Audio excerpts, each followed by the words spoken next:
تو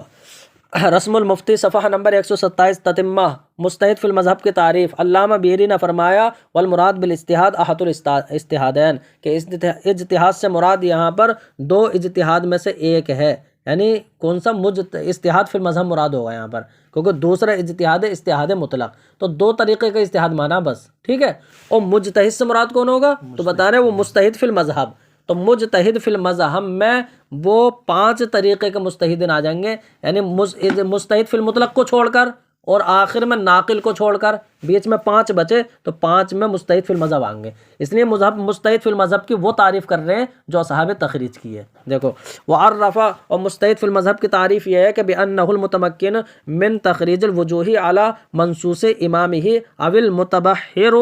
ٹھیک ہے، فی مذہب امامہ المتمکن من ترجیح قول لہ علی آخر اطلقہ۔ تو اب مجتہد فی المذہب کی تعریف یہ ہے کہ جو، دیکھو یہاں ترجمہ لگاؤ، جو اپنے امام کے منصوص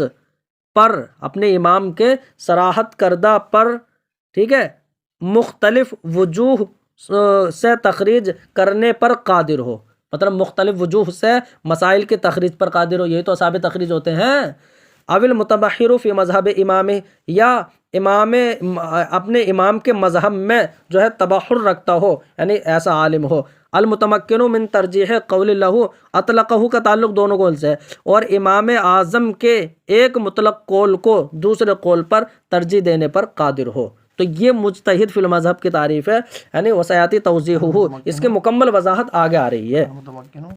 یفتیٰ بما یکون دلیلہ اقویٰ علی الترتیب، تو آپ بتا رہے ہیں جس کی دلیل اقویٰ ہو تو اسی پر فتویٰ دیا جائے گا علی الترتیب، مطلب ترتیب سے فتویٰ دیا جائے گا، پہلے امام اعظم، پھر جو ہے صاحبین، پھر جو ہے امام ظفر، ایسے علی الترتیب۔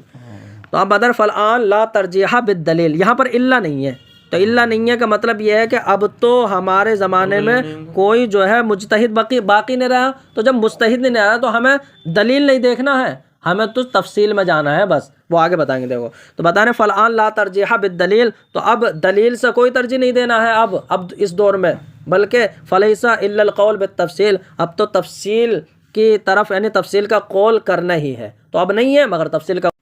ہاں تو اب تفصیل کا قول، اب تو تفصیل کی بات ہے، یعنی تفصیل پر ہی قول کرنا ہے۔ معلوم یکن خلافہ المصحح فناخذ الذی لہم قد وضحا، تو آپ بتا رہے ہیں جب تک امام اعظم کے خلاف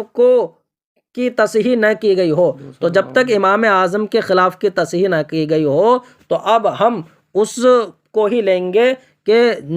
جو فقہا نے، یعنی فقہا کے لیے جو واضح ہو گیا ہے، تو ہم اسی کو لیں گے جو فقہا نے جس کی وضاحت کر دی ہے۔ تو بتا رہے فإننا نراہم، تو ہم نے فقہا کو دیکھا کہ انہوں نے ترجیح دی ہے مقالہ بعض صحابہ، امام اعظم کے بعض اصحاب کے قول کو ترجیح دی ہے اور اس کو جو ہے صحیح قرار دیا ہے، اس کی تصحیح کی ہے، وہ ہے کون؟ تو من ذالک، انہی ترجیحات میں سے، یعنی وہ ہے کہ قد رجح الظفر مقالہ فی 17 کہ یعنی علماء نے امام ظفر کے قول کو 17 جگہ میں جو ہے ترجیح دی ہے۔ اب اس کی دو اشعار کی وضاحت سنو۔ سمجھا تھا، ٹھیک ہے۔ قد علمت، آپ کو معلوم ہو گیا کہ ان الاصح تخیر المفتی المجتہد، کہ یعنی زیادہ صحیح یہ ہے کہ مفتی مجتہد کو اختیار ہے، تو اب وہ اس کے مطابق فتویٰ دے، یکون دلیلہ اقویٰ، کہ جس کے دلیل وہ اقویٰ ہو، تو یہ تو مجتہد کا کام ہے۔ ولا یلزمہ المشی علی التفصیل، تو اب تفصیل پر جانا اس کے لیے لازم نہیں ہے، وہ تو دلیل دیکھ کر فتویٰ دے، ٹھیک ہے۔ ولمن قطع المفتی المجتہد فی زماننا، اور جب مفتی مجتہد ہمارے زمانے میں ختم ہو گئے، فالآن، تو اوپر کہہ رہے ہیں تو اب دلیل سے کوئی ترجیح نہیں ہے، تو اب بتا رہے ولم یبقى الا المقلد المحض، اور مقلد محض ہی بچے ہوئے ہیں اب، تو وجب علینا اتباع التفصیل، تو ہم پر تو تفصیل کی اتباع ضروری ہے، یہی اوپر کہہ رہے ہیں فلیس الا القول بالتفصیل، تو اب تو تفصیل کی بات ہی ہے بس، یعنی تفصیل کی ہی پیروی کرنا ہے۔ فنفتی اولا بقول الامام، تو تفصیل کا مطلب یہ ہے کہ پہلے تو ہم امام کے قول پر فتویٰ دیں گے، ثم پھر جو ہے صاحبین کے، ثم پھر جو ہے ان کے بعد جل کی دلیل ہوگی، یعنی معلوم نر المجتہدین فی المذہب، جب تک کہ ہم مجتہدین فی المذہب کو نہ دیکھ لیں کہ انہوں نے امام اعظم کے خلاف کو تصحیح، امام اعظم کے خلاف کی تصحیح کی ہے، تب تک ہم جو ہے ترتیب کے مطابق جو ہے فتویٰ دیں گے، ٹھیک ہے۔ اب امام اعظم کے خلاف کو تصحیح دی ہے قوت دلیل یا تغیر زمان کی وجہ سے، وہ یہ دوسرے شعر میں کہہ رہے ہیں کہ امام اعظم کے خلاف جب تک تصحیح نہیں کی گئی ہو تو ہم تو اسی کو لیں گے جو فقہا کے لیے واضح ہے۔ اب ہم نے فقہا کو دیکھا کہ یعنی امام ظفر کی قول کو ترجیح دی ہے 70 جگہ میں، وہ بات بتا رہے ہیں۔ دیکھو تو بتا رہے ہیں قوت دلیل یا تغیر زمان، تو قوت دلیل کی وجہ سے یا تغیر زمان یا اس کے علاوہ کی وجہ سے جب تک امام اعظم کے خلاف کو یعنی تصحیح نہ قرار دی ہو تو یعنی مما ان مسائل میں سے جو فقہا کے لیے ظاہر ہوئے، تو جو فقہا کے لیے جو ظاہر ہوئی، چاہے تغیر زمان ظاہر ہوا ہو یا قوت دلیل ظاہر ہو، تو اس کے مطابق تو اب ہم جو فقہا نے جس پر دلیل کی وجہ سے فتویٰ دیا، ہم اب خلاف پر بھی عمل کر سکتے ہیں، ٹھیک ہے۔ تو فنتبع ما قالوا، تو اب ہم اس کی پیروی کریں گے جو فقہا نے کہا ہے نہیں۔ تو کما لو کانوا احیاء وافتونا بذالک، جیسے کہ اگر وہ اب زندہ ہوتے تو اب وہ ہمیں اسی کا فتویٰ دیتے اگرچہ امام اعظم کے خلاف ہوتا وہ۔ تو اب ہم جو ہے کما علمتہ آنفا، جیسے کہ تم نے اس بات کو ابھی علامہ قاسم ابن قطلبہ کے کلام سے جان لیا ہے۔ بتا رہے لأنہم اعلموا، تو بتا رہے اب ہم انہی فقہا کی پیروی کیوں کریں گے؟ اس لیے کہ یہ زیادہ علم والے ہیں، وادرا بالمذہب، اور مذہب کی زیادہ جو ہے جاننے درایت رکھنے والے ہیں، وعلی ھذا عملہم، اور اسی پر ان کا عمل بھی ہے۔ جب ان کا عمل خود ان پہ ہے تو ہم بھی جو ہے انہی کی پیروی کر لیں گے۔ فإننا رأیناہم، تو بے شک ہم نے فقہا کو دیکھا کہ قد یرجحون قول صاحبہ تارتن، کہ کبھی کبھی تو وہ یعنی امام اعظم کے خلاف کبھی کبھی صاحبین کے قول کو ترجیح دے رہے ہیں، وقول احدہما تارتن، کبھی دونوں میں سے صرف ایک کے قول کو ترجیح دے رہے ہوں، کبھی امام ظفر کے قول کو ترجیح دے دیتے ہیں۔ کتنی جگہوں میں؟ فی سبعۃ عشر موضعا، یعنی 17 جگہوں میں امام ظفر کے قول کو ترجیح دی ہے، ٹھیک ہے۔ ذکرہا البیری فی رسالۃ، کہ جن تمام کو جو ہے علامہ بیری نے ایک رسالے میں ذکر فرما دیا ہے۔ وَلِسَيِّدِ احمد حموی منظومۃ فی ذالک، اور سید احمد حموی کا اس سلسلے میں جو ہے ایک منظومہ بھی ہے پورا۔ لیکن بعض مسائلھا مستدرک، لیکن جو سید احمد حموی کا منظومہ ہے تو ان میں بعض مسائل،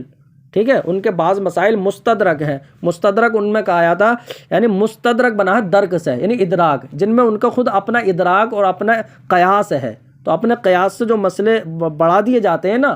جنہیں اجتہادی اور قیاسی مسائل کہا جاتا ہے، انہیں کہتے ہیں مستدرک۔ تو بتا رہے جن میں سے بعض جو ہے مستدرک ہے، 17 کی جگہ انہوں نے 20 کر دیے، تو تین ہو گئے مستدرک۔ تو بتا رہے مستدرک کیوں ہے؟ کیونکہ وہ خاص نہیں ہے قاضی امام ظفر کے ساتھ، خاص نہیں ہے، امام ظفر کے تو 17 ہیں۔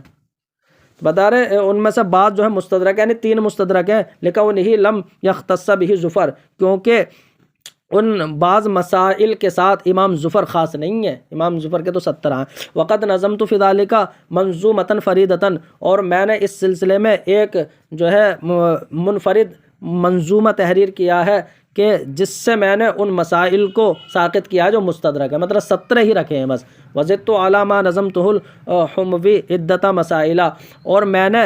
اس پر زیادہ کیا ہے کہ جس کو علامہ حموی نے تحریر فرمایا، اس پر میں نے چند مسائل کو جو ہے زیادہ کر دیا بس۔ وقد ذکرت هذه المنظومہ، اور میں نے اس منظومے کو اپنے حاشیہ رد المحتار کے باب النفقہ میں ذکر کر دیا ہے۔ توجیہ افتاء المشائخ بقول غیر الامام مع انہم مقلدون، اب بتا رہے ہیں یہ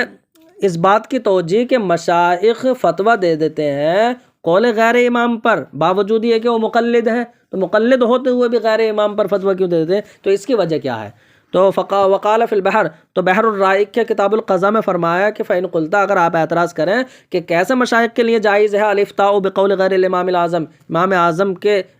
قول کے خلاف پر فتویٰ دینا، مع انہم مقلدون، باوجود یہ کہ مقلد ہے، تو قلت، میں جواب دوں گا، قد اشکل علی ذالک مدتا طویلا، ارے تم تو یہ اعتراض اب کر رہے ہو، مجھ پر تو یہ مشکل ہو گیا بہت پہلے ہی، ایک لمبے زمانے میں مجھ جب اشکال ہو گیا تھا، میں سمجھ رہا پتہ کیوں دے دیتے ہیں۔ ولم ارى عنہ جوابا الا ما فہمتہ الان من کلامہم، تو میں نے اس کا کوئی جواب دیکھا تو نہیں ہے، لیکن جس کو میں اب سمجھا ہوں علماء کے کلام سے وہ یہ ہے، یعنی یہ بات ہو سکتی ہے کہ انہم نقلوا عن اصحابنا انہ لا یحل لاحد ان یفتی بقولنا حتی یعلم من این قلنا، یعنی امام اعظم وہ یہ ہے کہ اصحاب امام سے علماء نے نقل یہ کیا ہے، یعنی اصحاب امام نے یہ بات کہی ہے کہ کسی کے لیے حلال نہیں ہے ہمارے قول پر فتویٰ دینا جب تک کہ وہ یہ نہ جان لے کہ ہم نے کہاں سے کہا ہے۔ تو خود امام اعظم بھی کہہ رہے ہیں، صاحبین بھی کہہ رہے ہیں، تو امام اعظم اور آپ کے اصحاب کا یہ قول ہے کہ ہمارے قول پر فتویٰ تبھی دے جب تک جب دلیل جان لیں ہم نے کہاں سے کہا۔ اس کا مطلب جن لوگوں نے دلیل نہ جانی امام اعظم کی، تو انہوں نے جو ان کے دلیل سامنے آ گئی تو اس کے مطابق فیصلہ کر دیا، تو امام اعظم کی بات پر تو عمل ہو گیا، تو مقلد رہیں گے وہ۔ ہاں بتا رہا حتیٰ نقلا فی السراجیہ، یہاں تک کہ سراجیہ میں نقل کر دیا گیا کہ ان ھذا سبب مخالفت اسام للامام، تو بتا رہے یہی سبب ہے علامہ اسام کے امام اعظم کی مخالفت کا۔ تو جو انہوں نے مخالفت کر دی ہے نا، حالانکہ وہ مقلد ہیں، تو انہوں نے مخالف اس لیے کر دیا ہے وکان یفتی بخلاف قولہ کثیرا، اور وہ امام اعظم کے قول کے خلاف بہت جگہ پر فتویٰ دے دیتے تھے، لأنہ لم یعلم الدلیل، اس لیے کہ انہوں نے دلیل کو نہیں جانا ہوگا، وکان یظہر لہ دلیل غیر، اور ان کے لیے جو ہے امام اعظم کے علاوہ کے دلیل ظاہر ہو گئی ہوگی تو اس کے مطابق وہ فتویٰ دے دیتے ہوں گے۔ تو امام اعظم کی ہی تو بات پر عمل کر رہے ہیں، امام اعظم کہہ رہے ہیں جب تک دلیل نہ معلوم ہو جائے ہمارے قول پر فتویٰ نہ دو، دوسرے کے پہ دے دو۔ فاقول، تو میں کہتا ہوں ان ھذا الشرط کان فی زمانہم، یہ جو شرط تھی یہ ان کے زمانے میں تھی، کیونکہ اس زمانے میں تو تھے علامہ اسام الدین جیسے، بتا رہے ہیں اما فی زماننا، رہے ہمارے زمانے میں، تو فا یکتفی بالحفظ، تو اب تو حفظ پر اکتفا کرے کہ جو مسائل ہیں وہ یاد رکھے، انہی پر فتویٰ دینا ہے بس۔ بتا رہے ہیں رہے ہمارے زمانے میں، تو ہمارے زمانے میں تو اب اہلیت نظر ہے نہیں دلیل میں، تو دلیل میں نظر کے اہل ہے نہیں، بل جو ہے ناقل ہے، تو وہ تو اقوال کی یاد کرنے پر اکتفا کریں، امام اعظم کے سب اقوال یاد کر کے انہیں کے مطابق فتویٰ دیں، جیسا کہ قنیہ وغیرہ میں ہے۔ تو اب بتا رہے امام کے قول پر ہی افتوا حلال ہوگا، حلال کی بات کر رہا ہوں، بل یجب، بلکہ اب واجب ہوگا، اگرچہ لم نعلم، اگرچہ ہم یہ نہ جانیں کہ کہاں سے امام اعظم نے کہا ہے۔ ہاں وعلی ھذا، تو بتا رہے وعلی ھذا، اور اسی کے مطابق ہے فما صححہ فی الحاوی، کہ جس کو حاوی قدسی میں صحیح قرار دیا ہے تو وہ اسی پر ہے، یعنی کہ من ان الاعتبار لقوت الدلیل، تو قوت دلیل کا جو اعتبار ہے نا، تو یہ اس شرط پر مبنی ہے کہ جن کو نظر فی الدلیل کی اہلیت ہے۔ وقد صححوا ان الافتاء بقول الامام، تو بتا رہے اور فقہاء نے صحیح قرار دیا ہے کہ امام کے قول پر فتویٰ دینا، تو امام کے قول پر فتویٰ دینے کی ہی تصحیح کی ہے علماء نے۔ فَيَنْتِجُ مِنْ هَذَا أَنَّهُ يَجِبُ عَلَيْنَا الْإِفْتَاءُ بِقَوْلِ الْإِمَامِ، تو اب نتیجہ اس سے یہ نکلے گا کہ ہم پر تو امام کے قول پر ہی فتویٰ دینا واجب ہوگا، اگرچہ مشائخ نے اس کے خلاف پر فتویٰ دیا ہے۔ تو بتائیں مشائخ نے کیوں دے دیا پھر؟ تو بتائیں لِأَنَّهُمْ إِنَّمَا أَفْتَوْا بِخِلَافِهِ، اس لیے کہ مشائخ نے امام کے خلاف پر فتویٰ دیا ہے، لِفَقْدِ الشَّرْطِ فِي حَقِّهِمْ، ان کے حق میں شرط کے مفقود ہونے کی وجہ سے، ٹھیک ہے، کہ شرط کیا مفقود ہو گئی، انہوں نے دلیل نہیں جانی، بتا رہے وَهُوَ الْوُقُوفُ عَلَى دَلِيلِهِ، اور شرط کا مفقود ہونے کا مطلب امام کی دلیل پر اطلاع ہونا، تو انہیں اطلاع نہ ہو پائی، اس لیے جو ان کے لیے دلیل ظاہر ہوئی اس کے مطابق فیصلہ کر دیا۔ رہے ہم، تو اب تو بتا رہے فَلَنَا الْإِفْتَاءُ، تو ہمارے لیے تو فتویٰ دینا ہے، فتویٰ دینے کا مطلب فتویٰ نقل کرنا ہے بس۔ وَإِن لَّمْ نَقِفْ عَلَى دَلِيلِ، اگرچہ ہم امام کی دلیل پر مطلع نہ ہو کہاں سے امام نے کہا ہے۔ وَقَدْ وَقَعَ لِلْمُحَقِّقِ ابن حمام فی مواضع، اور بتا رہے محقق ابن حمام کی چند جگہوں میں جو مشائخ کا رد واقع ہو گیا کہ مشائخ نے کیسے غیر امام پر فتویٰ دے دیا، تو محقق ابن حمام نے رد کر ڈالا سب کا۔ تو اب محقق ابن حمام کا جو رد ہو گیا ہے ان کی طرف سے مشائخ کا صاحبین کے قول پر فتویٰ دینے میں، تو انہوں نے صاحبین کے قول پر کیسے فتویٰ دے دیا، تو بتا رہے رد جو ہوا، رد بأنہ، یعنی اس بات سے رد ہے، تو بأنہ میں رد ہے یہ کہ انہ لا یعدل عن قولہ، کہ امام اعظم کے قول سے عدول نہیں کیا جائے گا مگر امام کی دلیل کمزور ہونے کی وجہ سے۔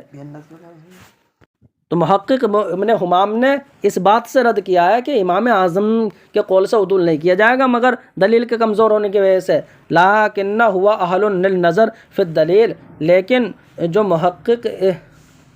بتا رہے، تو اب یعنی محقق ابن حمام کا جو رد ہو گیا ہے مشائخ کا، تو یہ رد کر دیا ہے، تو لیکن ہوا اہل للنظر فی الدلیل، تو انہوں نے رد کر دیا، لیکن وہ بھی جو ہے دلیل میں نظر کی اہلیت رکھتے ہیں محقق ابن حمام بھی اور مشائخ بھی۔ تو مشائخ نے اپنے اعتبار سے فتویٰ دیا ہے، وہ بھی امام اعظم کے قول پر ہی عمل ہے۔ ومن لیس بأہل للنظر فیہ، اور جن لوگوں کو دلیل میں نظر کی اہلیت ہی نہیں ہے تو بتا رہے ان پر تو امام کے قول پر ہی فتویٰ دینا ہے۔ والمراد بالاہلیت ہنا، اور اہلیت سے مراد کیا ہے؟ بہت دیر سے آ رہا ہے اہلیت، تو اہلیت سے مراد یہاں پر یہ ہے کہ ان یکون عارفا ممیزا بین الاقاویل، کہ وہ معرفت رکھنے والا ہو اور یعنی چند اقوال کے درمیان امتیاز دینے والا ہو، لہو قدرت علی ترجیح بعضها علی بعض، اور اس کو بعض اقوال کو بعض پر ترجیح دینے پر قدرت ہو، ولا یسیر اہلا للفتوی، اور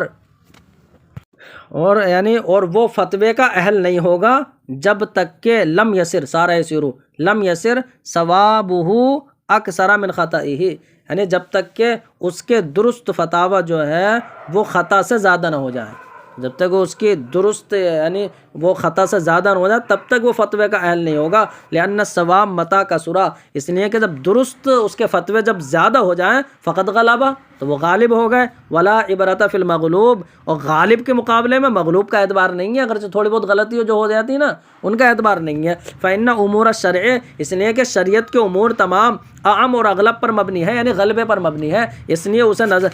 فتوے کا اہل مان لیا جائے گا جس کے اکثر فتاوی صحیح جاتے ہیں، جیسے کہ والوالجیہ میں ہے۔ اب بتا رہے آدمی کے لیے کب حلال ہے کہ وہ فتویٰ دے اور قضا کر سکتا ہے، ویلی القضاء، تو فتویٰ دے سکتا ہے اور قضا کر سکتا ہے کب؟ تو بتا رہے مناقب کردری میں یہ ہے کہ علامہ ابن مبارک نے فرمایا کہ وقد سئل متى یحل للرجل، کہ ان سے پوچھا گیا کہ کب آدمی کے لیے فتویٰ دینا اور قضات کرنا جو ہے حلال ہے، تو قال یہ بولے اذا کان بصیرا بالحدیث والرائے، کہ جب کہ وہ حدیث کی بصارت اور رائے کی یعنی رائے کو پہچانتا ہو، عارفم بقول ابی حنیفہ، اور امام اعظم کے قول کی معرفت رکھتا ہو، حافظ اللہ، امام اعظم کے اقوال کو یاد رکھنے والا ہو، ھذا محمول علی احدی الروایتین عن اصحابنا، تو بتا رہے یہ انسان فتویٰ دے سکتا ہے اور یہ قضا کر سکتا ہے، تو بتا رہے یہ دو ہمارے اصحاب امام سے دو روایتوں میں سے ایک روایت پر محمول ہے، ٹھیک ہے، کہ وہ انسان فتویٰ دے سکتا تھا۔ یہ تب کی بات ہے کہ یعنی وقبل استقرار المذہب، اور مذہب کے مستقر اور یعنی ٹھہراؤ سے پہلے کی بات ہے، اس وقت مذہب مستقر نہیں ہوا تھا امام اعظم کا، ہے نہیں، تو اب اس وقت تو یہ ہے کہ وہی انسان فتویٰ دے سکتا تھا کہ جو حدیث میں بصارت اور امام اعظم کے قول کی معرفت رکھتا تھا، لیکن اب تو مذہب مقرر ہو چکا ہے امام اعظم کا، تو اب تو تقلید ہی ہم کریں گے، تو اب جب تقلید امام اعظم کی ممکن ہے تو اب جو انسان فتویٰ دے گا تو وہ تو ناقل ہوگا، بس امام اعظم کے قول کو نقل کرنا۔ تو بتا رہے ہیں ہمارے اصحاب امام سے دو روایتوں میں سے ایک پر محمول ہے، اور یہ مذہب کے مستقر ہونے سے پہلے کی بات ہے۔ وَأَمَّا بَعْدَ التَّقَرُّرِ فَلَا حَاجَةَ، رہا تقرر مذہب کے تقرر کے بعد تو اب اس کی حاجت نہیں ہے کہ فتویٰ دینے کے لیے اتنی شرطیں ہوں، لِأَنَّهُ يُمْكِنُهُ التَّقْلِيدُ، اس لیے کہ یعنی اب اس انسان کو تو تقلید ممکن ہے کہ بس امام اعظم کی تقلید کر کے امام اعظم کا قول نقل کر دے، مذہب کا قول یہی فتویٰ ہو جائے گا۔ ھذا آخر کلام البحر، یہ بحر رائق کے کلام کا آخر ہے۔ التضاد بین قولہم یجب علینا الافتاء بقول الامام، تو بتا رہے ہیں اور یعنی اس بات میں تضاد کے جو علماء نے کہا کہ ہم پر امام کے قول پر فتویٰ دینا واجب ہے، تو یعنی ہمارے فقہائے احناف تو یہ کہتے ہیں کہ امام کے قول پر فتویٰ دینا واجب ہے ایک بات، اور امام اعظم کہتے ہیں کہ کسی کے لیے حلال نہیں ہے ہمارے قول پر فتویٰ دینا جب تک کہ نہ جان لیں کہ ہم نے کہاں سے کہا ہے، تو ان دونوں میں تضاد ہو گیا، دونوں میں تضاد ہو گیا کہ فقہا تو کہتے ہیں کہ ہم تو امام کے قول پر ہی فتویٰ دیں گے، امام اعظم کہہ رہے ہیں ایسے کہتے لوگ جب تک دلیل نہ جان لو، تو دونوں میں تضاد ہو گیا۔ اقول میں کہتا ہوں ولا يخفى عليك في هذا الكلام، تو تم پر اس کلام یعنی تم پر پوشیدہ نہ رہے، یہ بات الگ ہے، فی هذا الكلام من عدم الانتظام، بتانا تم پر پوشیدہ نہ رہے کہ اس کلام میں جو ہے وہ منظم اور جو ہے تو بتا رہے اس کلام میں جو ہے وہ نظم اور ترتیب نہیں ہے، بلکہ یعنی وَلِهَذَا اعترضه محشی، اسی وجہ سے یعنی اس کے محشی نے جو علامہ خیر الرملی ہیں، تو خیر الرملی نے اس پر اعتراض کیا ہے، بئی طور اعتراض کیا ہے کہ ان قولہ، کہ یہ قول کہ ہم پر افتاء واجب ہے امام اعظم کے قول پر، وَإِن لَّمْ نَعْلَمْ مِنْ أَيْنَ قَالَ، اگرچہ ہم نہ جانیں کہ کہاں سے امام اعظم نے کہا، تو یہ یعنی مضاد لقول الامام، یہ امام اعظم کے اس قول کے متضاد ہے کہ امام اعظم کہہ رہے ہیں کسی کے لیے حلال نہیں ہے کہ وہ ہمارے قول پر فتویٰ دے جب تک کہ نہ جان لے کہ ہم نے کہاں سے کہا. تو ایسی عبارت ہونی چاہیے. اور یہ کیسی عبارت ہے التضاد بینہ. ٹھیک ہے، تو آپ بتا رہے ہیں یہاں تو یہ بات کہہ دی خیر رملی نے کہ یہ عبارت ہونی چاہیے، اس میں بالکل نظم و ترتیب ہے، اوپر والے پر اعتراض ہے. تو بتا رہے ہیں یہاں پر دونوں عبارت میں تضاد نہیں ہوگا، اس لیے کہ یعنی اس کا مطلب یہ ہے کہ امام اعظم نے جو کہا کہ جب تک دلیل نہ جان لے فتویٰ نہ دے، یہ مجتہد کے لیے ہے جو دلیل میں نظر کے حال ہے. اوپر والی بات مقلد کے لیے ہے، مقلد تو امام اعظم کے قول کو ہی لے گا. بتا رہے اذ ہوا صریح فی عدم جواز الافتاء لغیر اہل الاجتہاد. بتا رہے اس لیے کہ یہ اس بات میں صریح ہے کہ اس مجتہد کے علاوہ کے لیے فتویٰ دینا جائز نہیں ہے، تو جب تک کہ امام اعظم کی دلیل نہ جانے. تو فکیف یستدل بہ علی وجوبی، تو اب جائز نہیں ہے نا. ٹھیک ہے، تو اب کیسے اس کے وجوب پر استدلال کیا جا سکتا ہے؟ مطلب یہ ہے کہ مجتہد کے علاوہ کو فتویٰ دینا جائز نہیں ہے امام اعظم کی دلیل جانے بغیر. تو اب ایسے تھوڑی ہے کہ سب کے لیے جو دلیل جاننا واجب ہے، تو کیسے اس کے وجوب پر استدلال کیا جا سکتا ہے؟ یہ تو صرف مجتہد کے لیے ہے بس. بات مطلب کون سی بات؟ امام اعظم کی. کیا مطلب؟ فنقول، تو ہم کہتے ہیں ما یصدر من غیر الاہل، کہ جو افتاء جو ہے غیر اہل سے صادر ہوتے ہیں تو حقیقت میں افتاء ہی نہیں ہے. ہم کہہ رہے ہیں وہ تو مقلد ہے نا، تو وہ امام کے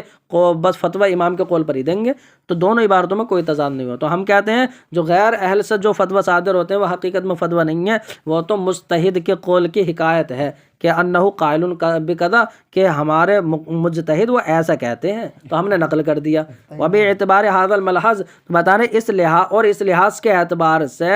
غیر امام کے قول کی حکایت بھی جائز ہے. تو غیر امام کے قول کی حکایت بھی جائز ہے نا، کہ امام شافعی ایسا کہتے ہیں، صاحبین ایسا کہتے ہیں، تو یہ حکایت تو جائز ہے. ہم مذہب امام سے نہیں نکلیں گے پھر بھی. بتا رہے فکیف یجب علینا، تو اب جب یہ ایسا ہے وہ مجتہد کے لیے معاملہ جو امام اعظم نے فرمایا، تو کیسا ہم پر واجب ہو جائے گا امام اعظم کے قول پر فتویٰ دینا؟ کیسے ہم پر واجب ہو جائے؟ تو نہ تو یہ واجب ہے نہ وہ واجب ہے اوپر والا. وہ مجتہد کے لیے جو ہے جائز نہیں ہے دلیل جانے بغیر، اور یہ جو ہے یہ بھی ہمارے لیے جائز ہے کہ امام کے قول پر ہی فتویٰ دیں، ہمارے لیے جائز ہے. اور کیونکہ نقل کرنا ہے یہ تو. وَإِنْ أَفْتَى الْمَشَائِخُ بِخِلَافِ، اگرچہ مشائخ نے یعنی امام اعظم کے خلاف فتویٰ دیا ہے، تو بتانا پھر کیسے واجب ہو جائے گا؟ ٹھیک ہے. وَنَحْنُ إِنَّمَا نَحْكِي فَتْوَاهُمْ، اور ہم تو یعنی مشائخ کا فتویٰ نقل کر دیتے ہیں صرف. فَلْيَتَأَمَّلْ، تو صحیح کر کے غور کر لے. وَتَوْضِيحُهُ،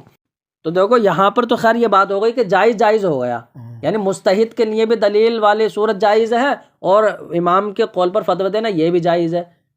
لیکن آگے بیان کریں گے نہیں، ہمیں تو امام اعظم کے قول پر ہی فتویٰ دینا واجب ہے، اور یہ جو کہہ دیا مشائخ نے خلاف پر فتویٰ دے دیتے ہیں اور ہم ان کی پیروی کر لیتے ہیں، تو یہ بھی حقیقت میں امام اعظم کی ہی پیروی ہے. بتا رہے وہ توضیحہ، اس کی توضیح یہ ہے کہ ان المشائخ اطلعوا علی دلیل امام، کہ مشائخ تو مطلع ہو گئے تو امام اعظم کی دلیل پر. وعرفوا من این قال، اور انہوں نے پہچان لیا تھا کہ کہاں سے امام اعظم نے کہا ہے، اور وہ اصحاب امام کی دلیل پر بھی مطلع ہو گئے. تو اب وہ اصحاب امام کی دلیل کو ترجیح دے دیتے ہیں امام کی دلیل پر اور اس پر افتاء کر دیتے ہیں. ٹھیک ہے. ولا یظن بہم انہم عدلوا عن قول، اور ان مشائخ کے ساتھ یہ گمان نہیں کیا جا سکتا کہ انہوں نے امام کے قول سے عدول کیا ہوگا امام کی دلیل سے ناشنا ہونے کی وجہ سے. ایسے نہیں کر سکتے ہم. امام کی دلیل کو ہی پہچانا اور اصحاب امام کی بھی دلیل کو پہچانا. اب جس اقوی کی بات ہے وہ تو فَإِنَّا نَرَاهُمْ، بے شک ہم دیکھتے ہیں کہ مشائخ نے تو اپنی کتابوں کو بھر رکھا ہے دلیلوں کو قائم کرنے سے، یعنی ادلہ قائم کر کے بھر دیا ہے. ثم یقولون الفتویٰ علی قول ابو یوسف، پھر وہ یہ کہتے ہیں کہ فتوے کی بات ہے، فتویٰ قاضی ابو یوسف کے قول پر ہے مثال کے طور پر. تو یعنی یہ کہتے ہیں کہیں فتویٰ امام محمد کے قول پر دیتے ہیں، کہیں امام اعظم کے قول پر دیتے ہیں. وحیث لم نکن نحن اہلا للنظر فی الدلیل، اور جہاں اور بتا رہے ہیں اور جب ہم دلیل میں نظر کرنے کے اہل ہی نہیں ہیں، ہم تو مقلد لوگ ہیں، صحیح کر کے ناقل بھی نہیں ہیں. تو بتا رہے ہیں ولم نصل الی رتبہم فی حصول شرائط التفریع والتحصیل. تو بتا رہے ہیں کہ جب ہم دلیل میں نظر کرنے کے اہل ہی نہیں ہیں اور ہم ان مشائخ کے رتبوں کو بھی نہیں پہنچے ہیں کہ وہ اصل اور فرع کی شرطوں کو حاصل کرنے میں ابھی ان کے رتبوں کو نہیں پہنچے ہم. کیونکہ ان کا تو بڑا رتبہ ہے. تو اب فعلینا حکایت ما یقولون، تو اب ہم پر تو ضروری ہے کہ ہم اسی قول کی حکایت کر دیں گے جس کو مشائخ کہتے ہیں. تو اب مشائخ کبھی تو امام اعظم کی کو بات کہہ دیتے ہیں اور کبھی صاحبین وغیرہ کی، مطلب جس پر فتویٰ ہوتا ہے. لأنہم ہم اتباع المذہب، اس لیے کہ مشائخ وہ مذہب کے پیروکار ہیں، یعنی وہ کہ مذہب کے وہ پیروکار ہیں کہ جنہوں نے اپنے آپ کو جو ہے وہ اپنے آپ کو قائم کر لیا ہے مذہب کو ثابت کرنے اور مذہب کو یعنی مہذب کرنے کے لیے اپنے اجتہاد و رائے سے. وانظر الی ما قدمناہ من قول العلامۃ قاسم، تو اب ما کا بیان ہے من قول العلامہ قاسم. تو علامہ قاسم کے قول کو دیکھو جو ہم نے پیچھے بیان کر دیا کہ ان المجتہدین لم یفقدوا حتی نظروا فی المختلف ورجحوا وصححوا الی ان قال فعلینا اتباع الراجح والعمل به. یعنی مجتہدین اکرام جو ہیں تو مجتہدین وہ مفقود نہیں ہوئے، مطلب مجتہدین وہ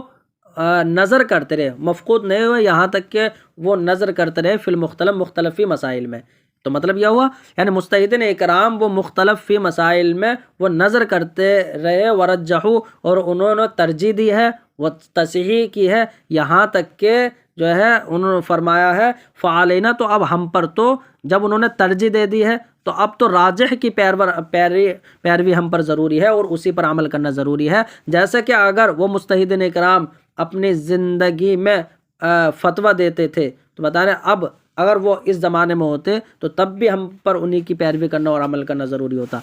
لا يعدل عن قول الامام الا فی صورت، یعنی امام اعظم کے قول سے عدول نہیں کیا جائے گا مگر ایک صورت میں، یعنی چند کسی صورت میں، یعنی کسی ضرورت کی وجہ سے. وفی فتاوی علامہ ابن شلبی، تو علامہ ابن شلبی کے فتاوی میں ہے کہ قاضی و مفتی کے لیے جائز نہیں ہے العدول عن قول الامام، امام اعظم کے قول سے عدول کرنا جائز نہیں ہے. الا اذا صرح احد من المشائخ، مگر جب کہ مشائخ میں سے کسی نے صراحت کر دی ہو کہ فتویٰ یہاں امام اعظم کے قول کے علاوہ پر ہے، مطلب یہ صراحت کر دی ہو کہ فتویٰ امام محمد کے قول پر ہے یا قاضی ابو یوسف کے قول پر ہے. تو بتا رہے یہ ولیس فلیس للقاضی، تو قاضی کے لیے جائز نہیں ہے کہ ان یحکموا بقول غیر ابی حنیفہ، تو قاضی کے لیے جائز نہیں ہے کہ امام اعظم کے علاوہ کے قول پر وہ فیصلہ کرے فی مسئلۃ، ایسے مسئلے میں کہ لم یرجح فیہا قول غیری، تو ایسے مسئلے میں فیصلہ کرنا جائز نہیں ہے کہ جس میں امام اعظم کے علاوہ کا قول راجح نہ ہو. تو جب راجح نہیں ہے تو وہاں پر تو امام اعظم کے قول پر ہی فیصلہ کرنا ہے. ورجحوا فیہا دلیل ابی حنیفہ علی دلیل، اور فقہا نے اس مسئلے میں امام اعظم کی دلیل کو ترجیح دی ہے امام اعظم کے غیر کی دلیل پر. تو بتانے جب امام کی دلیل راجح ہے تو امام کی قول پر ہی فتویٰ فیصلہ کیا جائے گا. فإن حکم فیہا، اور اگر اس نے امام اس مسئلے میں امام کے خلاف قول کے خلاف فیصلہ کر دیا تو فحکمہ غیر ماضٍ، تو اب اس کا حکم نافذ نہیں ہوگا. لیس لہ غیر الانتقاض، اب اس کے حکم کے لیے تو ٹوٹ نہیں ہے، وہ ٹوٹے بغیر نہیں مانے گا. ثم علم ان قول الامام لا يحل لاحد ان يفتي بقولنا، تو جان لو کہ امام کا جو یہ قول ہے کہ کسی کے لیے حلال نہیں ہے ہمارے قول پر فتویٰ دینا جب تک کہ وہ یہ نہ جان لے کہ ہم نے کہاں سے کہا ہے، یعنی دلیل نہ جان لے. تو یحتمل معنی، یعنی یہ دو معنی کا احتمال رکھتا ہے. اس میں سے ایک تو معنی یہ ہے کہ ان یکون المراد به، کہ امام اعظم کے اس قول سے مراد یہ ہو ما هو المتبادر منہ، جو اس سے سمجھ میں آتا ہے، یعنی جو اس سے ظاہراً سمجھ میں آ رہا ہے وہ یہ ہے کہ اذا ثبت عنده مذہب امامہ فی حکم، کہ جب اس کے نزدیک، یعنی جو مقلد ہے، جب مقلد کے نزدیک اپنے امام کا مذہب ثابت ہو جائے کسی حکم میں، تو جب امام کا مذہب ثابت ہو گیا کسی حکم میں تب تو جو ہے تو اب اس صورت میں یعنی دلیل کو جب تک نہ جان لے فتویٰ نہیں دے سکتا. تو وہی بتا رہے ہیں جب اس کے نزدیک اپنے امام کا مذہب ثابت ہو جائے کسی حکم میں، جیسے کہ وطر کا واجب ہونا، تو اب یہ اگر ثابت ہو جائے مثال کے طور پر تو اب اس مقلد کے لیے حلال نہیں ہے اس پر فتویٰ دینا حتیٰ یا علامہ دلیل امامی، جب تک کہ اپنے امام کی دلیل کو نہ جان لیں. یعنی اب یہ دیکھیں کہ وطر کا واجب ہونے سے امام نے کہاں کہا ہے تو دلیل کو بھی جانے. ولا شک انہ علی ھذا خاص بالمفتی المجتہد، اور کوئی شک نہیں ہے کہ اس بنیاد پر تو یہ مفتی مجتہد کے ساتھ خاص ہوگا، کیونکہ مفتی مجتہد ہی جو ہے وہ دلیل کو پہچان سکتا ہے، دون المقلد المحض، محض مقلد نہیں، کیونکہ محض مقلد کو تو صرف امام کا قول لینا ہے، دلیل کو جاننا نہیں ہے۔ تو بتا رہے تب تو یہ اس جو یہ معنی آپ نے بتایا، اس معنی کے اعتبار سے تو جو امام کا قول ہے وہ مفتی مجتہد کے لیے ہوگا، بتا رہے مقلد میں محض کے لیے نہیں ہوگا۔ فإن التقلید هو الأخذ، اس لیے کہ تقلید نام ہے دوسرے کے قول کو لے لینا بغیر اس کی دلیل کو جانے۔ قالوا، علماء نے فرمایا فخرج اخذہ مع معرفت دلیلہ، تو اب یعنی امام کی دلیل کی معرفت کے ساتھ امام کے قول کا لینا یہ نکل جائے گا، کیونکہ یہ تو اجتہاد ہے۔ فإنہ لیس بتقلید، یہ تقلید نہیں ہے، لأنہ اخذ من الدلیل، اس لیے کہ یعنی تقلید تو وہ ہوتی جو امام اعظم سے لے لیتا بغیر دلیل کو جانے، اور اس نے دلیل کی معرفت کے ساتھ امام کے قول کو لیا، تو اس کا مطلب انہیں دلیل سے لیا ہے۔ لأنہ اخذ من الدلیل، اس لیے کہ اس نے جو قول لیا ہے وہ دلیل سے لیا ہے، نہ کہ مستحض سے۔ بلکہ کہا جائے گا کہ امام کی دلیل کو پہچاننے کے ساتھ امام کے قول کو لینا نتیجۃ الاجتہاد، یہ اجتہاد کا نتیجہ ہے، گویا کہ وہ مجتہد ہے۔ لأن معرفت الدلیل انما تکون للمجتہد، اس لیے کہ دلیل کی معرفت تو مجتہد کو ہی حاصل ہے، لتوقفها علی معرفت سلامتہ من المعارض وہی متوقفۃ علی استقراء الادلۃ کلھا۔ ہاں، لتوقفها یعنی کیونکہ دلیل کی معرفت اس بات پر موقوف ہے کہ معرفت سلامتی من المعارض، کہ وہ دلیل کی سلامتی کو پہچانے معارض سے، کہ یہ معارض سے جو ہے دلیل بالکل سالم ہے، اس پر جو ہے اس کا تعارض وغیرہ نہیں ہے، تو معارض سے دلیل کی سلامتی کو پہچانے۔ وہی متوقفۃ علی استقراء الادلۃ، اور یہ معارضات سے دلیل کی سلامتی کو پہچاننا یہ موقوف ہے تمام دلیلوں کی جستجو پر، کہ تمام دلیلوں کو اس نے تلاش کر لیا ہو۔ ولا يقدر علی ذلک الا المجتہد، اور ایسا کرنے پر تو مجتہد ہی قادر ہو سکتا ہے، تو اس لیے مجتہد کے لیے دلیل کی معرفت ہوگی۔ اما مجرد معرفت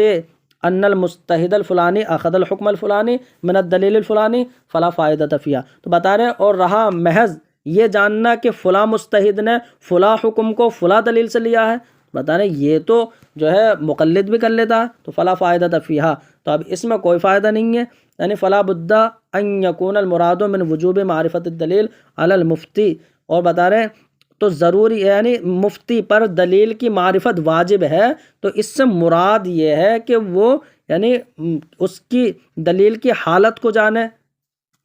تو اس کا مطلب یہی ہے کہ مفتی پر دلیل کی معرفت کے واجب ہونے سے مراد یہ ہے کہ دلیل کی حالت کو جانے، حتیٰ یصح لہ تقلیدہ فی ذلک، یہاں تو اس کے حالت کو پہچانے یہاں تک کہ اس کے لیے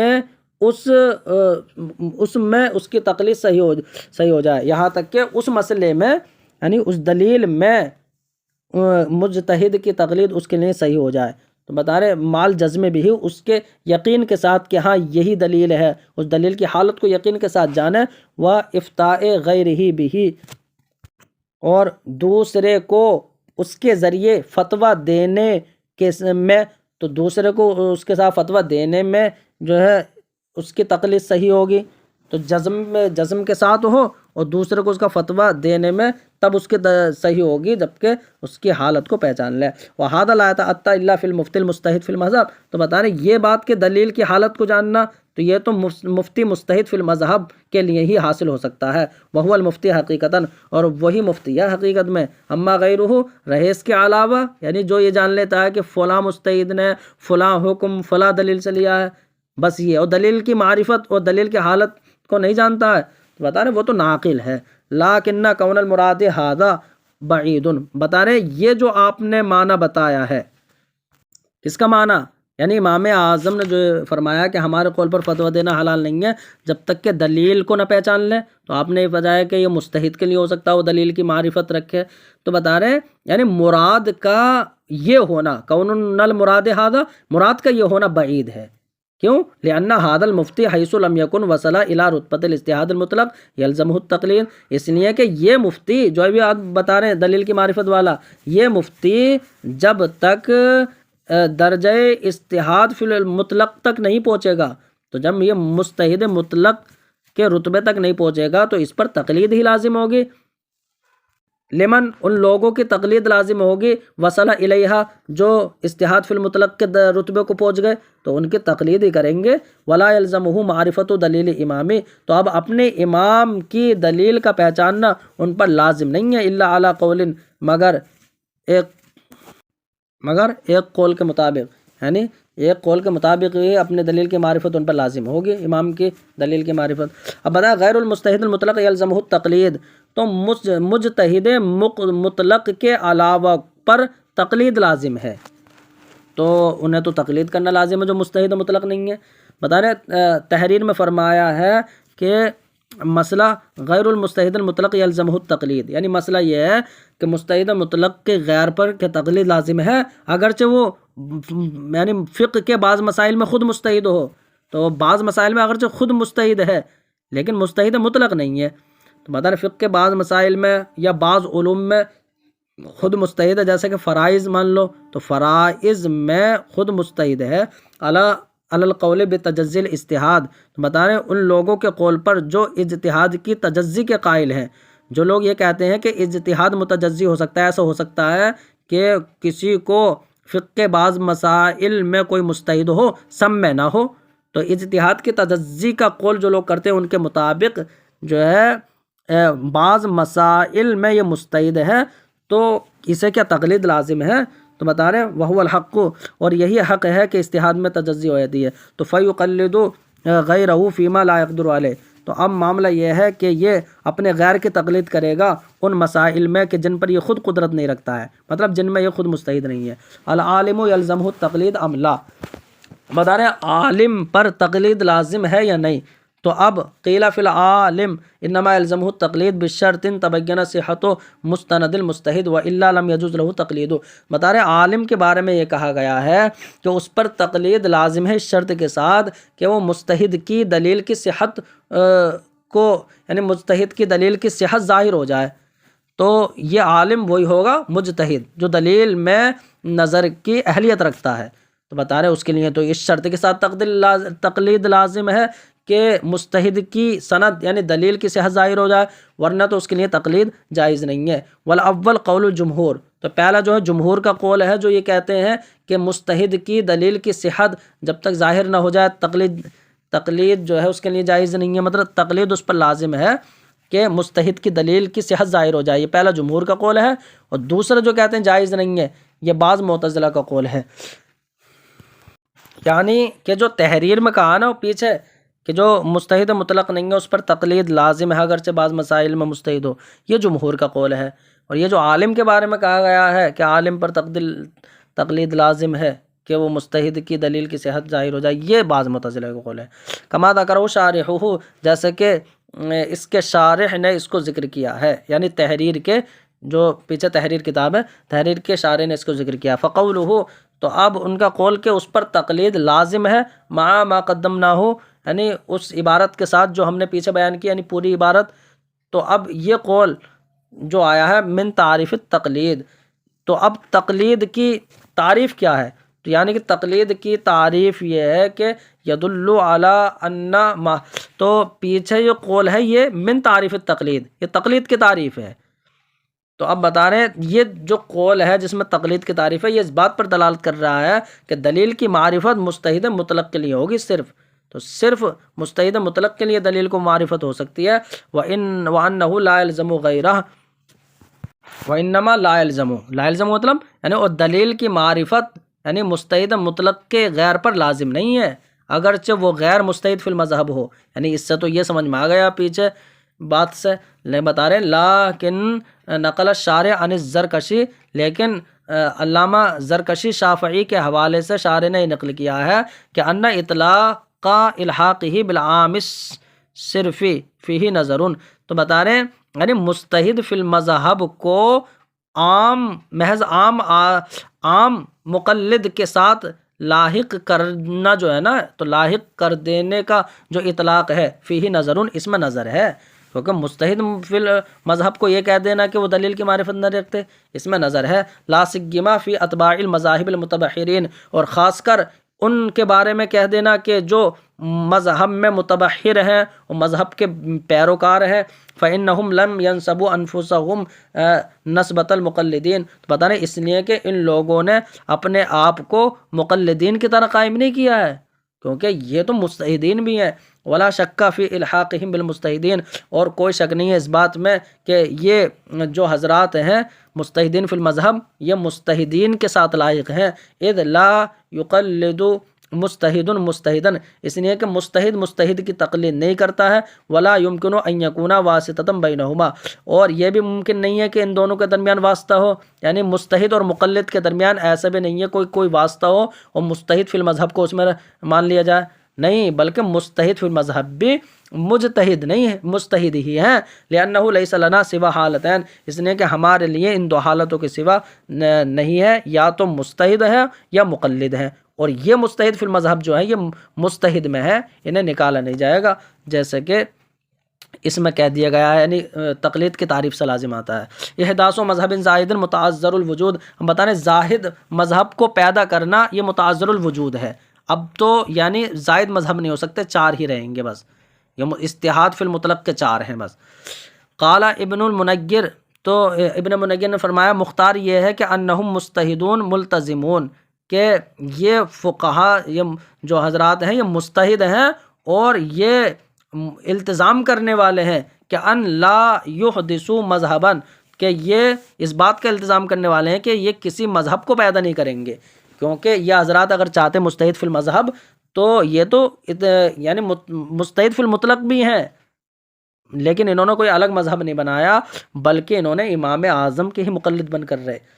تو اما کونہم مجتہدین، تو دو بات ہے، ایک مجتہد بھی ہیں اور انہوں نے اس بات کو لازم کر لیا کہ نیا مذہب نہیں بنائیں گے، تو بتائیں رہا ان کا مجتہد ہونا تو اس لیے کہ ان کے ساتھ وہ اوصاف ہیں کہ جو یعنی مجتہد کے اوصاف ہیں جو ان کے ساتھ قائم ہیں۔ واما کونہم ملتزمین، اور رہا ان کا یعنی یہ اپنے اوپر لازم کر لینا کہ یہ نیا مذہب نہیں بنائیں گے، تو بتا رہے فلأن احداث مذہب زاہد، تو اس لیے کہ نئے مذہب کو پیدا کرنا یہ بحیث یکون لفروعہ، یہ اس طریقے سے ہوگا کہ اس نئے مذہب کے فروع کے لیے اصول و قواعد، دوسرے اصول اور قواعد ہوں، یعنی وہ امام اعظم کے خلاف یعنی متقدمین کے خلاف الگ سے ہوں، بتا رہے مباینۃ لسائر قواعد المتقدمین، جو متقدمین کے تمام متقدمین کے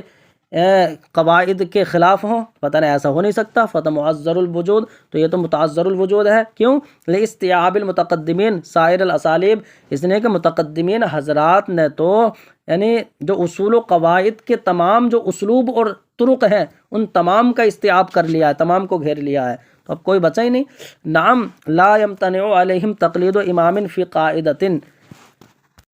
ہاں یہ ہو سکتا ہے کہ جو مجتہد فی المذہب ہیں تو اب یہ کہہ سکتے ہیں کہ لا یمتنع علیہم تقلید امام فی قاعدۃ، کہ ان پر ممتنع نہیں ہے کہ کسی قاعدے میں تو امام کی تقلید کریں، تو کسی ایک قاعدے میں تو امام کی تقلید کر رہے ہیں۔ فَإِذَا ظَهَرَ لَهُ صِحَّةُ مَذْهَبِ غَيْرِ امامی فی واقعۃ، اور جب ان کے لیے کسی واقعے میں کسی مسئلے میں اپنے امام کے علاوہ کے مذہب کی صحت ظاہر ہو جائے، تو اب بتا رہے امام کے علاوہ دوسرے مذہب کی صحت ظاہر ہو گئی، تو اب لم یجوز لہو، ان کے لیے جائز نہیں ہے کہ اپنے امام کی تقلید کریں، اس لیے کہ خود بھی مجتہد ہیں، تو اب بتا رہے لیکن وقوع ذلک، لیکن اس کا واقع ہو جانا کہ یعنی امام کے علاوہ کے مذہب کی صحت ظاہر ہو گئی ہو کسی واقعے میں، اور تو بتا رہے اس کا واقع ہونا یہ مستبعد بہت بعید ہے، لکمال نظر من قبلی، بتا رہے کیوں؟ ان کی جانب سے کمال نظر ہونے کی وجہ سے، کیونکہ یہ تو دلیل میں نظر کے اہل ہیں، تو ایسا نہیں ہو سکتا۔ اب امام اعظم کا جو یہ قول تھا کہ کسی کے لیے حلال نہیں ہے ہمارے قول پر فتویٰ دینا جب تک دلیل نہ جان لے، تو بتا رہے اس دو احتمال میں سے اس کا دوسرا احتمال، دو احتمال بتائے تھے نا، تو دوسرا احتمال یہ ہے کہ ان یکون المراد، یعنی مراد یہ ہو کہ الافتاء بقول الامام تخریجا و استنباطا من اصولہ، کہ امام کے اصول سے استنباط اور استخراج کر کے یعنی امام کے قول پر فتویٰ دینا، تو یعنی امام کے اصول و قواعد سے استنباط و استخراج کر کے امام کے قول پر فتویٰ دینا جب تک حلال نہیں ہے جب تک یہ نہ جاننا کہ کہاں سے امام نے کہا ہے۔ تو تحریر اور اس کی شرح میں فرمایا کہ یہ مسئلہ فرمایا کہ افتاء غیر مجتہد بھی مذہب مجتہدن کہ مجتہد کہ غیر مجتہد کا فتویٰ دینا مجتہد کے مذہب پر اس کے اصول پر تخریج کر کے ہوتا ہے، یہ یعنی اس کے اصول پر تخریج کر کے کرتے ہیں، جیسے امام صاحبین کریں تو امام اعظم کے اصول پر تخریج کر کے جو ہے یہ فتویٰ دیتے ہیں۔ لا نقل عینہ بعینہ اس کو نقل کر کے نہیں دیتے، ان کان مطلعا علی مبانیہ یعنی تو بعینہ اس کو نقل کر کے افتاء نہیں کرتے ہیں وہ، بلکہ ان کے اصول پر تخریج کر کے دیتے ہیں جبکہ وہ ان کے مبانی اور یعنی ماخذ پر مطلع ہوں، یعنی مجتہد کے احکام کے ماخذ اور مبانی پر اگر وہ مطلع ہوں تو اہل للنظر فیہا اور ان میں نظر کرنے کے اہل ہوں، وقادرا علی التفریع اور امام کے قواعد پر تفریع کرنے پر قادر ہو، یعنی امام کے قواعد پر تفریع کرنے پر قدرت رکھتے ہوں، متمکنا من الفرق والجمع والمناظرہ فی ذالک اور یعنی اس میں بحث کرنے اور جمع کرنے یعنی تفریق کو جمع کرنے اور تفریق کو جدا کرنے یعنی تو اب ان تینوں باتوں پر قادر ہوتے ہیں بئی طور کے ان یکون لہ ملکۃ الاقتدار علی الاستنباط حکام الفروع المتجددہ التی لا نقل فیہا عن صاحب المذہب من الاصول، تو بتا رہے ہیں یا بئی طور کے ان کو جو ہے وہ ان نئے فروعی احکام کے استنباط پر ایک قدرت کا ملکہ حاصل ہو جاتا ہے کہ جن نئے فروعی احکام میں صاحب مذہب سے کوئی نقل نہیں ہوتی ہے، تو اب یہ لوگ جو ہے ان احکام کے استنباط پر قدرت رکھتے تھے، لیکن استنباط یہ ان اصول سے کرتے ہیں مہدہ صاحب المذہب کہ جن اصول کو صاحب مذہب نے تیار کیا۔ تو بتا رہے اس کو جو ہے ان حضرات کو مجتہد فی المذہب کہا جاتا ہے، تو بتا رہے جو مجتہد فی المذہب ہیں یہ، تو اب مجتہد کے مذہب پر غیر مجتہد کو فتویٰ دینا یہ جائز ہے۔ تو جازہ یہ خبر ہے افتاء غیر مجتہد جو شروع میں ہے، تو بتا رہے غیر مجتہد کو مجتہد کے مذہب پر فتویٰ دینا اس کے اصول پر تخریج کر کے ہوتا ہے، یہ بعینی نقل کر کے نہیں ہوتا، جبکہ ماخذ پر مطلع ہو جائے اور دلیل میں اہلیت کا نظر ہو اس طریقے سے ہو تو یہ جائز ہے۔ تو بتا رہے وَإِن لَمْ يَكُنْ كَذَلِكَ اور اگر اس طرح نہ ہو تو جائز نہیں ہے کہ جو دلیل میں نظر کا اہل ہے تو اسے تو جو ہے دلیل میں نظر یعنی استخراج کر کے ہی وہ فتویٰ دے گا، بعینی نقل کر کے دے گا تو وہ ناقل ہو جائے گا۔ تو یہ مطلب ہو سکتا ہے کہ استنباط اور استخراج کر کے امام کے قول پر جو فتویٰ دے گا تو وہ تبھی دے جب کہ امام کی دلیل کو پہچان لے۔ تو یہ دوسرا مطلب ہو گیا، ایک مطلب پہلے ہو گیا۔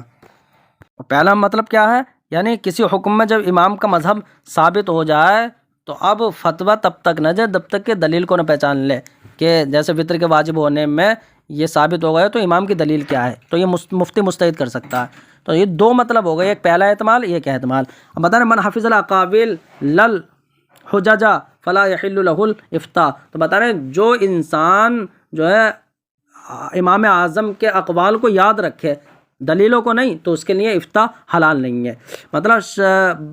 ہندی کی شرح بدی میں یہ ہے اور یہی مختار ہے اکثر محققین کے نزدیک، یعنی جو ہمارے اصحاب امام اور وغیرہ ان کے علاوہ سے جو محققین ہیں ان کے نزدیک فَإِنَّهُ نُقِلَ عَنْ أَبِي يُوسُف وَزُفَرَ، اس لیے کہ امام ابو یوسف امام ظفر وغیرہ ہمارے ائمہ احناف سے یہ منقول ہے کہ انہوں نے فرمایا کہ کسی کے لیے حلال نہیں ہے کہ وہ ہمارے قول پر فتویٰ دے جب تک کہ وہ نہ جان لے ہم نے کہاں سے کہا۔ تو بتا رہے تو ہمارے اصحاب امام نے کہا، یعنی خود امام اعظم نے بھی کہا اور دیگر اصحاب امام نے بھی کہا ہے، وہ تو یہ اس طریقے سے بھی کہا ہے، اور بعض حضرات کی عبارت اس طریقے سے ہے کہ من حفظ الاقاویل کہ جو انسان صرف قول کو یاد کر لے اور دلیلوں کو نہ پہچانے تو اس کے لیے حلال نہیں ہے کہ وہ اس میں فتویٰ دے کہ اختلاف فی کہ جس میں جو ہے علماء کا اختلاف ہے۔ تو دونوں عبارت کا ایک مطلب ہے، یہ ہمارے علماء احناف نے فرمایا۔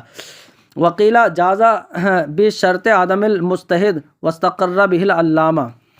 اور وقیلہ اور کہا گیا ہے جازہ جائز ہے، یعنی بغیر دلیل کو جانے جو صرف اقوال یاد کر لیتا ہے اس کے لیے فتویٰ دینا جائز ہے بشرط عدم المجتہد، لیکن شرط یہ ہے کہ وہ مجتہد نہ ہو، یعنی صرف وہ ناقل ہوگا پھر، تو مجتہد نہ ہونے کی شرط کے ساتھ واستقر بہ العلامہ، اور علامہ نے اس پر استقرار کیا ہے، یعنی اس پر ٹھہراؤ کیا کہ ہاں اس کے لیے جائز ہے۔ وقیلہ وہ کہا گیا ہے کہ مطلقاً جائز ہے، یعنی صرف جس کو قول یاد ہو دلیل نہ جانے اس لیے مطلقاً جائز ہے، چاہے وہ ماخذ پر مطلع ہو یا نہ ہو، عدم المستعد مستعد ہو یا نہ ہو، اور یہی صاحب بدیع کا مختار اور بہت سے علماء کا مختار ہے، کیونکہ وہ تو اب ناقل ہوگا، جیسے کہ اس زمانے میں فتویٰ دیتے ہیں نہ دیتے ہیں جائز ہے، فلا فرق فیہ، تو عالم اور غیر عالم میں کوئی فرق نہیں ہے۔ تو اب جو یہ کہا گیا ہے تو اس کا جواب بھی دیا گیا، تو جواب یہ دیا گیا ہے کہ یعنی کوئی بھی فتویٰ دے سکتا، عالم ہو یا نہ ہو، جو ہے مجتہد ہو یا نہ ہو۔ تو بتا رہے ہیں یہاں یعنی اختلاف جو ہے نقل میں نہیں ہے بلکہ تخریج میں ہے، کہ نقل تو کوئی بھی انسان کر سکتا ہے چاہے وہ مجتہد ہو یا نہ ہو، صرف جو ہے وہ عدالت وغیرہ جو راوی کی شرطیں ہیں وہ ہونی چاہیے۔ فرماتے ہیں کہ لیس الخلاف نقل، نقل میں کوئی اختلاف نہیں ہے بلکہ تخریج میں اختلاف ہے، اس لیے کہ نقل تو کوئی بھی کر سکتا ہے، لأن النقل لعین مذہب المجتہد، اس لیے کہ نقل کرنا تو بعین ہی مجتہد کے مذہب کو نقل کرنا ہوتا ہے۔ یقبل بشرائط الراوی من العدالت وغیرہ، جو راوی کی عدالت وغیرہ جو شرطیں ہیں ان کے ساتھ جو ہے قبول کر لیا جاتا ہے بالاتفاق۔